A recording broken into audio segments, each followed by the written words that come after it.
Kryetari i Partisë Demokratike Sali Berisha ka denoncuar një tjetër episod që sipas tij dëshmon manipulimet në zgjedhjet e 11 majit. Në një deklaratë publike, Berisha akuzon qeverinë se ka mbledhur kartat e identitetit të pensionistëve për t'i penguar ata që të votojnë, një veprim që sipas tij është organizuar nga punonjës shteti me urdhër të kryeministrit Edi Rama.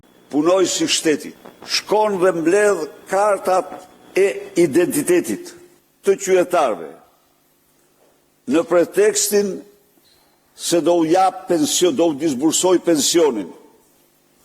Dhe kartat ja u mban duke ditur bindjen e tyre politike që ata të mos votojnë. Me urdhër të Edi Ramës shkelmon të drejtën kushtetuese themelore të qytetarëve. A doni me votu nesër? Për shohë. A keni kartë? Ja. Kortën e kam kortën, por e kam oraj e nishtri. Si e ka? Besmiri, se posta. Pensionin a ke marrë? Ja, A doni me votu nesër? për zotin, unë do të mi bëjë se s'bën mërej. Kartat i du, në shpi. Kush ja u ka marrë karta? Kë besa më i ka marrë. Tash sa kohë ja u ka marrë karta? Po të ko, të shë javë, hajtë, të shë javë, pas më mund. As ka pru lek, as ka pru karta.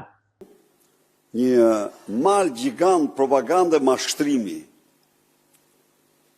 është ngritur me qëllimin e vetëm që të mbuloj farsën elektorale, por gjithçka po shkrihet si bora para diellit nga këto fakte të përditshme. Kryetari i Partisë Demokratike Berisha akuzoi kryeministrin Rama edhe se ka bërë presione, madje edhe duke kërcënuar vëzhguesit ndërkombëtar.